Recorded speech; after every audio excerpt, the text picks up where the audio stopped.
Recording video onto tape. Let's go back to where it all started. Ampex in the mid-50s created the quadruplex system that used 2-inch wide magnetic tape like this. Comes in a nice case, but stinky and moldy. So this is 2-inch wide tape used for video. So quad or quadruplex system uses a video head like this, and that has a motor there that spins at nearly 15,000 RPM. It spins this head assembly, which has four video heads around it. The tape lays in there, and then there is, I think it's a air vacuum on there, which holds the tape against that, and I think that gets positioned very carefully. Not sure exactly how that works. There's some sort of actuator or sensor thing there. And then there's cooling for the motor, because it's very high speed, very loud, so there's a manifold connection thing on there to join up those pipes, which one of them goes to that thing and the other one goes into the motor. It started for time shifting of programs between different time zones, so that they didn't have to use film all day. You can use much cheaper videotape, and that was successful. Started in the 50s all the way up to the 70s, when the Type C, is it, videotapes became available, which they used 1-inch tape and had a lot more features on them. It's possible this one hasn't been used much,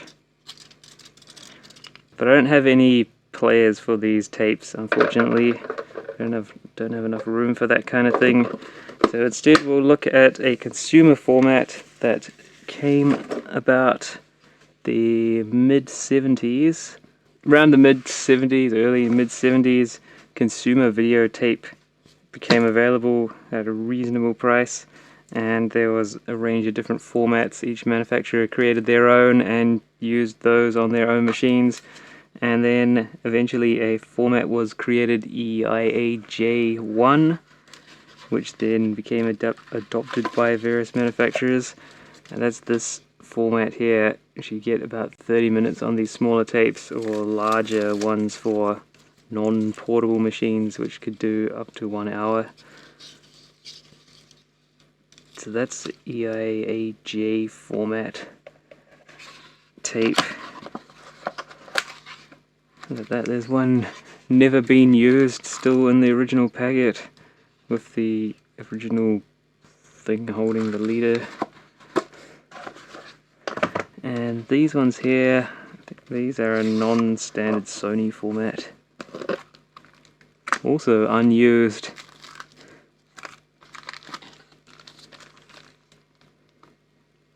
And it says there, caution, this high-density tape can only be used with Sony AV-CE series VCRs.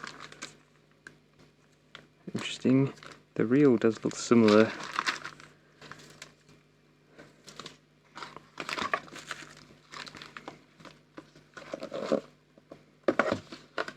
This one might be a used one. No, I think that's also unused. Oh, there you go. Got some unused tape from a long time ago, like more than 50 years old. So we've got a machine and we can try these out. Here is a national brand, of course, National Portable Video Recorder NV-3085. So that can have, it's got an RF modulator or converter in there, so that maybe wasn't a standard accessory feature. There's some sort of battery connection for a 12-volt battery. Or was it two 6-volt batteries? Looking at the symbols that are in there. Not sure, I've never seen a battery for this thing. Probably just as well, otherwise it would have leaked and wrecked this. So for connections, on the side there, we've got DC input, camera TV selector, the camera connector, and video output, and also a tracking control. The video output is on PL259 connector, RF connector, which was commonly used on this type of video equipment back before BNC connectors became more common. On the front edge there's a power switch, there's a microphone input, there's the RF output, and there's an earphone output, which is the only audio out you get on this. There's a mechanical counter, battery level display, and then piano key style transport controls. Take this lid off to get it out of the way. There's already a tape threaded up in this, and we'll give it a go. I do know that this works because I have tested it, although it's on its last legs. So on the top here, it gives you some precautions. Always check the battery level meter before using the video tape recorder. So they don't want you to use it with flat batteries because it says the solenoid could chatter and the picture may not appear. And there's a guide there on how to thread the tape up. We'll give that a go. There's also some things here. Don't insert the plug until the power's off. Thread the tape with the switch off. Handle all equipment with extreme care. Alright. So I didn't come with any power supply. I don't have the camera, unfortunately. This type of camera connector, even though it will plug into the more modern color cameras, it's different because usually on these older ones the VCR sends the sync to the camera so that if the sync wanders a bit, the camera will just follow instead of trying to sync the VCR to the signal coming off the camera. But this plug here, the 12-volt DC input, I found that is compatible with the much newer power supplies that you get on the PV3000, I think, VCRs. So it's just the normal battery charger power supply, and it happens to have the same plug on it, a 4-pin DIN, which fits. I was going to run this on as black and white. Some versions have got another connector there which can go to a color adapter to allow them to work in color, but not this one. So because it's black and white, I was going to use an actual black and white CRT monitor to demonstrate this, but the vertical hold didn't, and the picture was continuously rolling. So we're going to have to settle for a color CRT to try it out, but I'm sure that's alright. We'll try it out now that it's threaded up, before we take anything apart. Then we'll take it apart and have a look inside and see what's going on. Be interesting to see how leaky the capacitors are or aren't, given how old this thing is and that it still seems to work to a reasonable extent. So we've got this little JVC monitor here, and we'll try to get an image of that. It's going to be a bit flickery and horrible, isn't it? But we'll try the capture as well, but it's patchy because it can't lock onto such an unstable picture. We'll put that there, and we'll have this one. So when you power this thing up, power switch here, mechanical on-off switch, everything spins up and you get the still picture before you've pressed any of the transport controls. Let's try it.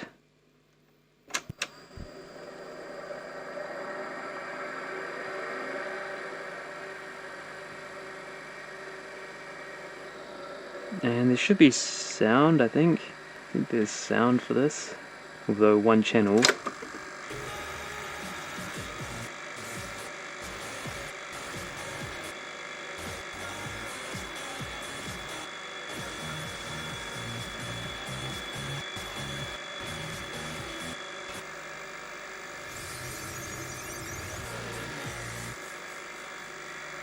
And so I re-recorded it because I adjusted the brightness of that camera that's picking that up.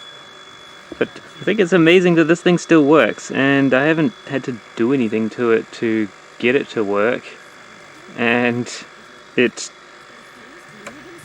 just works. Unfortunately, I did ruin it quite a bit near when I first got it. I don't know what I was doing. It was a long time ago. I damaged the brushes which pick the signal off of the head, probably because I tried to clean them. So I cleaned the head and the other bits and pieces when I got it, and managed to snap off those brushes, and so I had to replace them with some bits of wire which don't work as well, but it seems to be holding in there at the moment, so I guess I did do some work on it, but yeah, it didn't really make it better. The more annoying thing about these is to get the tape off, you really have to rewind it all to one end so you can take the reels off, and then to get the next one on you gotta thread it up, which is a bit tedious if you're not careful and can't follow this. So let's try threading that up. So you have to switch it off, just do that. So there's an empty reel. It's just got a rubbery bit on the hub so that the tape will grip it. I suppose we could try putting this other one on. No idea if there's anything on it.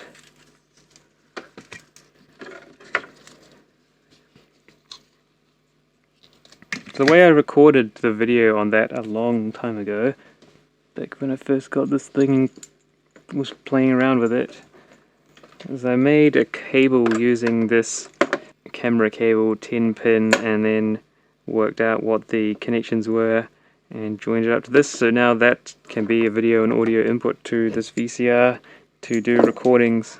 So let's thread this up.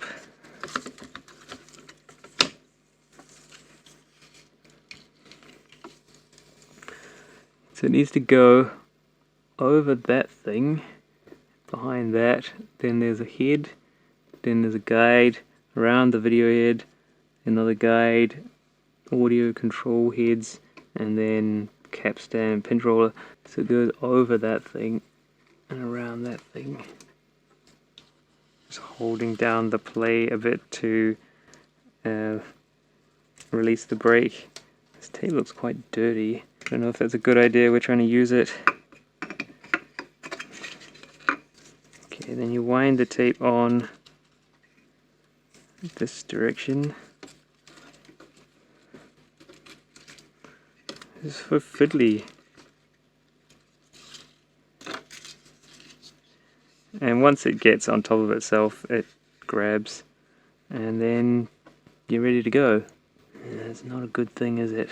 You can see dirt on that.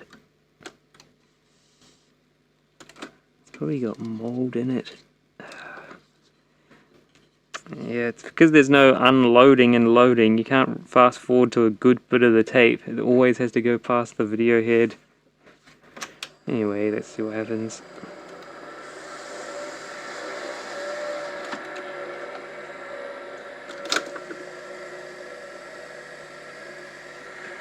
Very faintly there is some picture on there.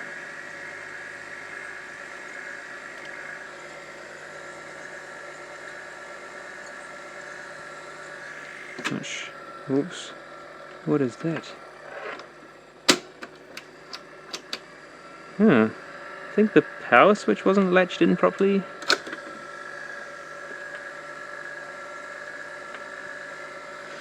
There's a tracking control, but I don't think that doesn't seem to do anything.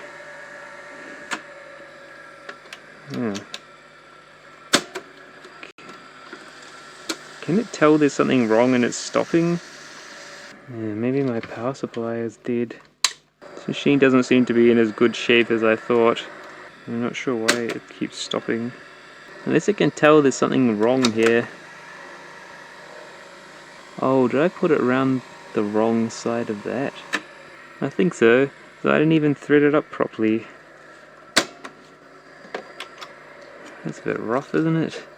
Not even following the instructions.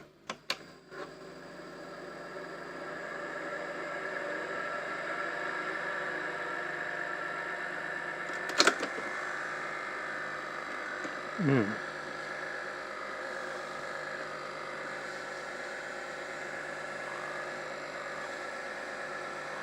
Something's not very happy. Maybe the pinch roll is no good. Maybe that's what it can tell is going on. Maybe there's belts slipping in this thing. Anyway, I think that's about as good as we're going to get on this. Let's rewind this and get this tape out of it. I think because these tapes are so old, haven't been used for so long that the tape's all stuck together. Yeah, this thing's too grumpy now. Let's do it the other way by not having it threaded up while it's rewinding.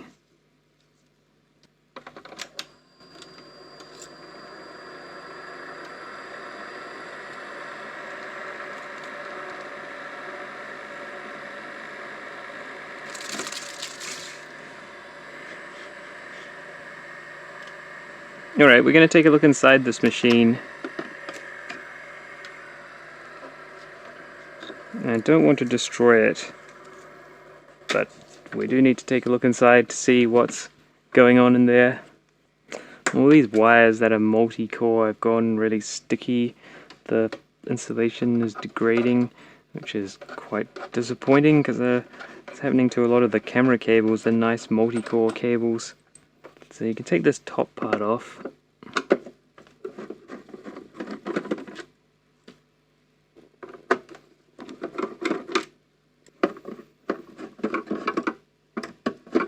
I think I did a very good job at explaining the history of videotape. There's heaps of information on Wikipedia and other websites to get the proper technical details.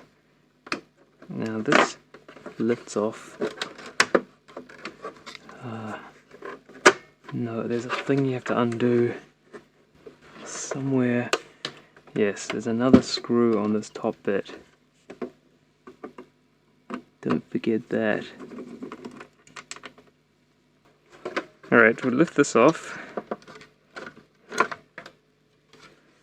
You can see the exciting mechanism. Look at all that stuff. Lots of good old things in there. Some fuses. That's the power switch in there.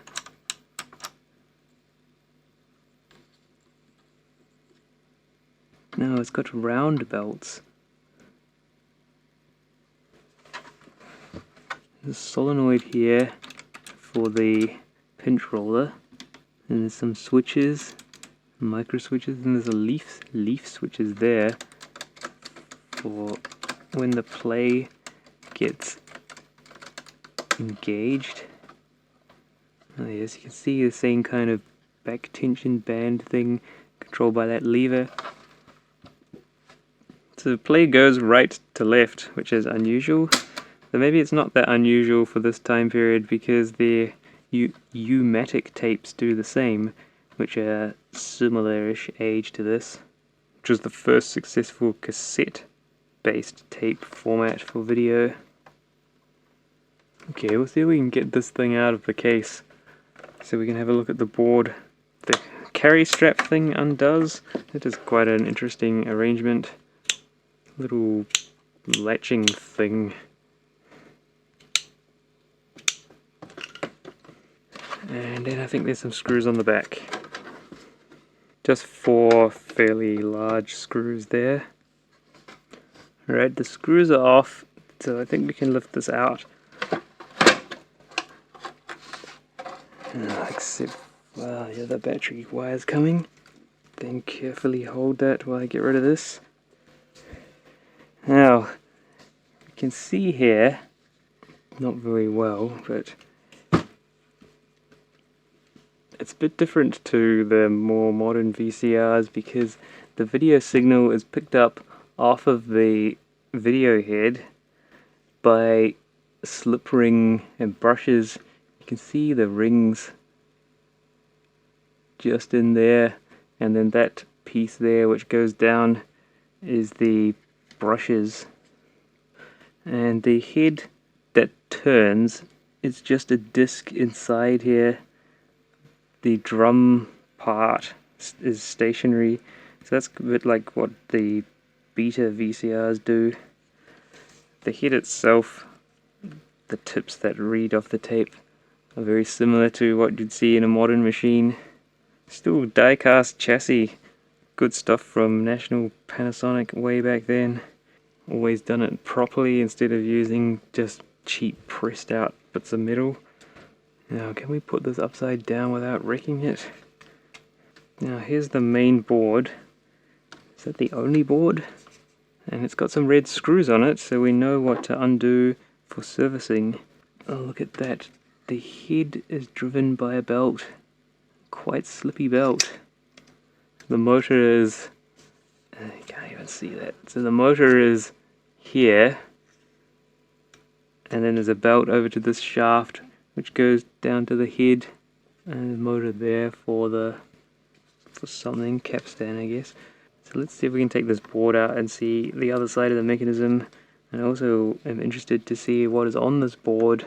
It looks like it's got some ICs on it and not much else. I guess without much servo stuff going on and no color stuff, that it's a lot more simple. There's no logic control of the mechanism. It's all mechanical stuff. And I think this lifts up because there's a connector here which has got some hinge looking things on it. Yes, look at that. There's a connector there. Okay, and you see there's a rod that goes into a slide switch here. I think that would probably be when you put it into record mode, it will slide that lever over, which will rearrange the circuitry to work in the other direction. And there's another board down here. I don't know if we'll be able to get that out. We can try. It's got another hinged part by the look of it. Let's look at this one first. It's fairly sparsely populated. There's some ICs. I guess they integrated most of the functions into those. And some hybrid module things. And then it's just a bunch of capacitors and a few resistors and things. I can see corrosion on all the capacitor legs, so I guess it's on its way out, unfortunately, unless we're going to spend time replacing all these capacitors. But it's quite a simple board, so it probably wouldn't be as hard as some of the newer machines where there's just hundreds and hundreds of capacitors all squished in really close to each other. This one would be not quite as bad for updating. And it's got rounded pulleys. The belts always run to the highest part on the pulleys, so that will keep them centered. This was supposed to be the VCR video that I started with because it's one of the earliest ones that I've got, but oh well, we did have some other videos, VCRs first. I think that's all the screws there, and do we need to take some? Probably ruined it now because there's more switches and things which get engaged with the mechanism.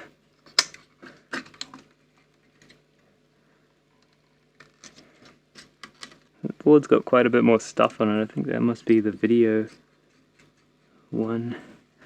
Just wondering, am I supposed to undo something on this edge to help this? Oh, I think you just unplug it. Like that, there you go. Yeah, because that can only tip a little bit because of the wiring coming out of the back of it. Okay, so this board here has got two switches on it which get pressed by the parts of the mechanism. And this one, I'd say that looks more like the video processing board because of it's got these shielded cans and things on it. Maybe this is servo stuff for regulating the motor speeds. Don't know, that one at the back corner there is probably more to do with motor speeds, for the head at least. Another nice hand-drawn board. That's good. Perhaps I'll get some good photos of this before we put it back together. And then we got some history saved of what's inside this thing. Right, let's see if we can get this thing back together without wrecking it. Need to get the right pin things onto those slide switches, like that one there, those two, by working out what was pushing them in the first place. Let's see what went to that one, unless it's just that lever pushing on the edge of it and it doesn't go through the hole. Yes, that makes sense. There is that one there. There's a little tiny post, so I think that needs to go through the hole in the end of the sensor thing, the switch thing. This edge connector needs to plug it in. Where was the other switch? I can't even tell where it was. Oh, it's there. You can see it down that hole. In theory, no idea. That thing doesn't seem to be anywhere near the switch. Oh, do we need to put it into some mode then? Like that maybe. Problem is I can't see anything through that hole. There we go. No, there's something else. That one. There we go. The stuff is on it now.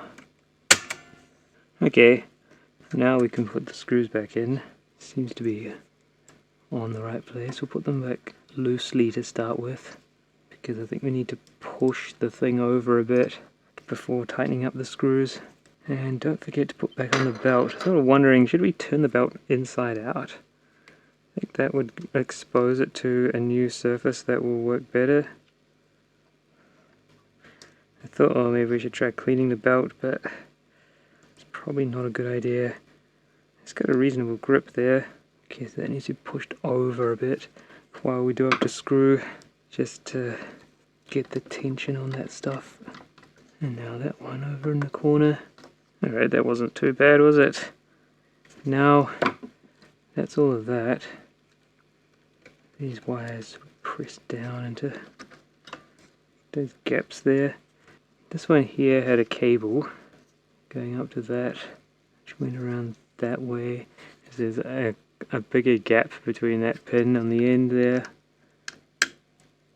End pin is bent over a bit from undoing it in a bad way.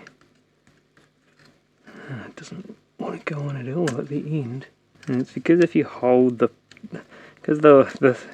little tridenty contacts, springy contact things, move when the wire gets pushed around, so it's difficult to get it aligned. I want to have a look at this motor part here for the video head. Now I think it's attached to the heatsink, and then the heatsink is attached from this side down here. So let's see, we need to undo these screws here. And they're not red screws, so you're not supposed to open this. Wow, the head is really dirty. The drum part, wow, that's might be contributing to how bad the picture is. Perhaps we should give that a little bit of a clean up while we're here, and then try it out again to make sure we haven't wrecked it all too badly. There's another plug here, a round plug, a circular plug, like a tube socket. It's pretty interesting. It's probably that little cover screws off, unscrews. Now that's pretty slippy, that belt there. So perhaps we should try turning that one inside out as well and see if that helps. It's got, you see, a little toothed wheel on it and a little pickup so that it can measure the speed that it's running at. There's a little grounding brush thing, so we're going to have to get that off in order to get the belt off. And you see it's pretty worn on the inside. It's probably pretty perished on the outside. I wonder if we should try cleaning the roller off.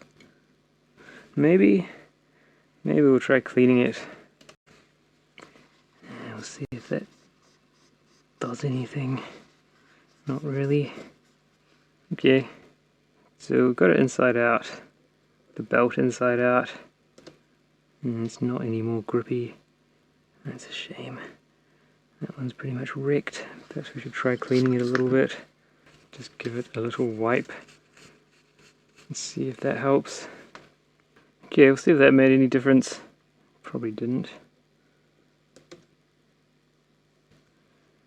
Still a bit slippy.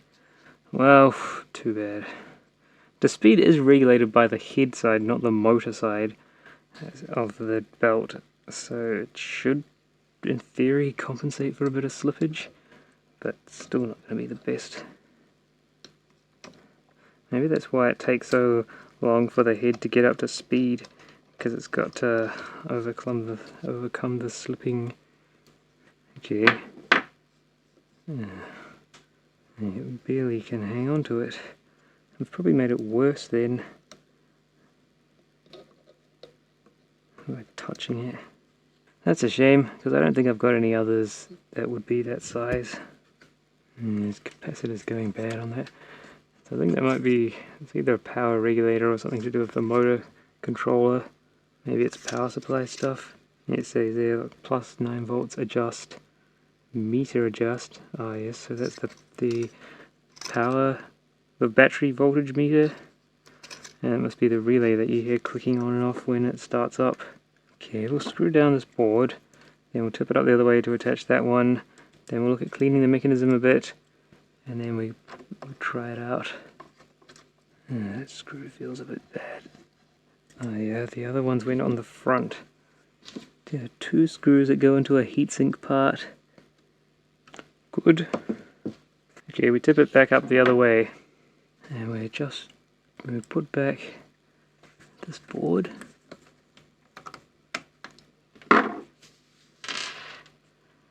Alright, we're going to try cleaning the head drum. Just got to make sure that the video heads are out of the way where that's happening, because we don't want to damage those.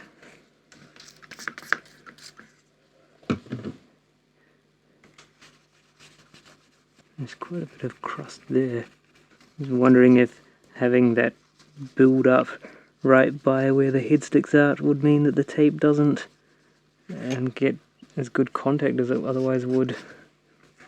If there's leaving bumps, doesn't really want to come off at all. Alright, that's kind of as good as it's going to get at the moment. That erase head a bit of a going over. That post is also a bit dodgy. If it got bent when I had that thing tipped upside down. It looks quite bent at the moment. Bend it around, not very good. The capstan is also quite bad shape. Well, it just looks dull. I don't think we can do much about that. It's just worn out. Wondering if we should give the heads a little bit of a clean as well while we're in there, just to make sure that they're in top shape. Right, we'll give the heads a little bit of a clean, video head, and then we'll try it out. Just hold a bit of paper there, some isopropyl alcohol on it. Nothing come off, but then it's only just a little bit of the head that's touching the, not the whole drum like you normally get, which polishes off the aluminium and makes big marks. Alright, should we try it open? Is that more exciting? Might as well give it a go. Try not to mess it up threading it this time. Which way does it go over that? It slips down off that.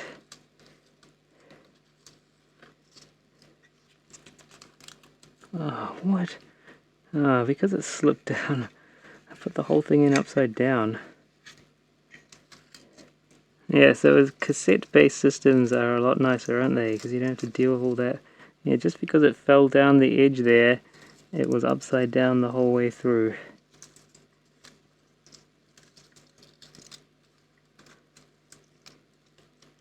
It's good, isn't it, to get your fingers all over the tape. I think you can use VHS tape to like as new tape for these when these old ones get worn out. I think it's that. Something readily available. Same size. Okay, there we go.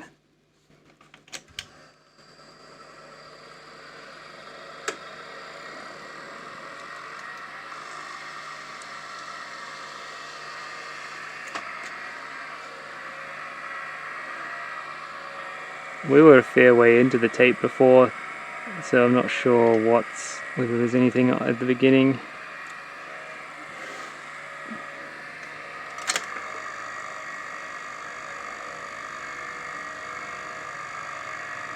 something there.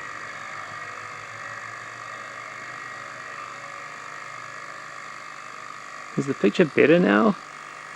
Seems to be. It actually shows up on the other monitor. It's a bit kind of fuzzy though, isn't it? 'Cause I think, yeah.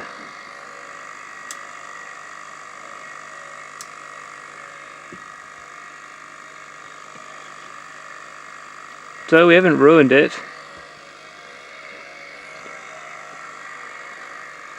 But yeah, it's a bit wonky.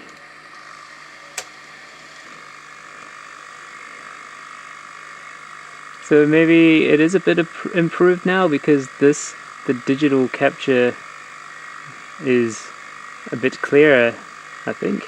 Maybe, I don't know, than it was before. Well, we haven't made it worse, that's good. And I think those lines that are streaking across the screen are to do with interference from the pickup from the video heads. I think that's what that is, because they'll be a bit gritty and that will cause distortion in the picture. And so when you push stop, it's pretty much the same as pushing pause. There is a pause switch over there. I'll go in a bit further and see if there's anything there. And it seems pretty empty. Was this tape not used before maybe? Yeah, so pause. Oh, it's just a momentary button to pause. Okay.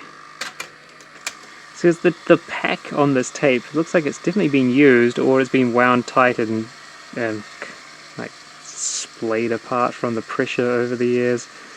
But yeah, it's possible that it wasn't ever used before.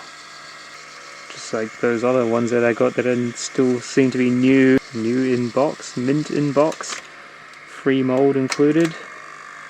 And it seems to be pretty blank. Okay, great. Well, that's a look at the National NV-3085 open reel portable black and white video recorder, video tape recorder. Very interesting thing from the mid-70s. And still going, surprisingly, without needing any capacitors replacing yet, although they're definitely getting there. Still plays with a good picture. Quite amazing. Alright, next time, got something else exciting to look at. So this was EIAJ format, open reel. So what they did is EIAJ-2 was created, and that puts the reel inside a cartridge like that. So you can see it's the same reel, but now it's in this cartridge, and they put a stiff clear leader on it, which it can shoot out of here into the machine, into a take-up reel that's built into the machine. So we'll take a look at one of those machines next time. Probably next time if I can get it out, because it's a very big heavy thing. And we'll have a look at how that goes. And its color. I've got a whole stack of those tapes. But I'm pretty sure the machine does not work. And that came with them, which is the reel from inside it, but it's lost its leader. See, there's this clips there, so the leader clicks into those clips. And I think that helps it shoot out, because there'll be something pushing against it and something peeling it off to make it come out. But yeah, you can put these onto that machine. Maybe we should try that just as one last bit of fun. Let's try. Oh no, it's pretty crusty. Don't know if that would be a good idea. You know, just wind the tape in a bit and then cut it just to get a fresh start.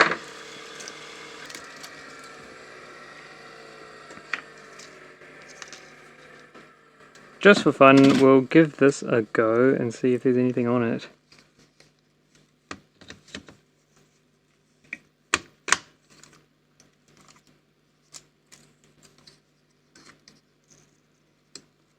It is a bit sticky.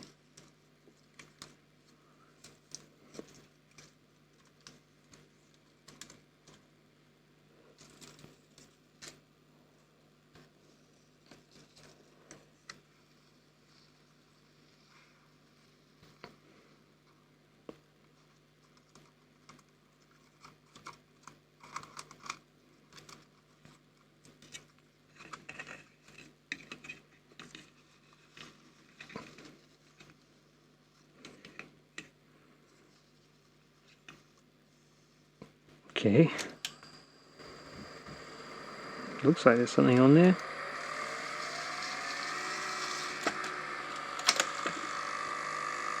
Yeah, look at that. There's someone reading a book. Oh, sounds a bit dodgy. I think there might be damage on the tape. Yeah, you really need to run the tape through a cleaner of some sort before destroying these machines with it, clogging the heads with it, as all the oxides flake off of the tape. That's giving a very clear picture.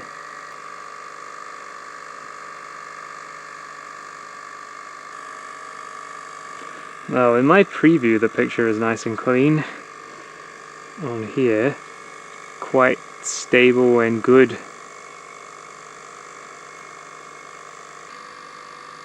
Alright, my little thing in the corner's stopped moving.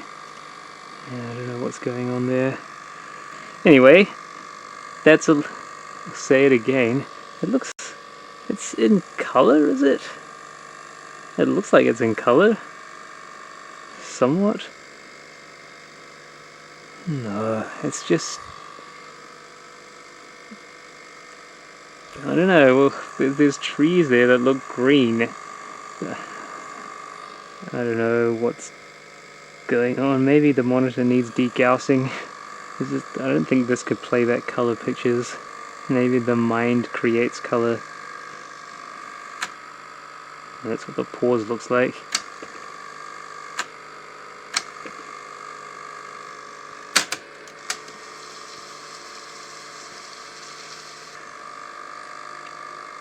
Yeah, there you go.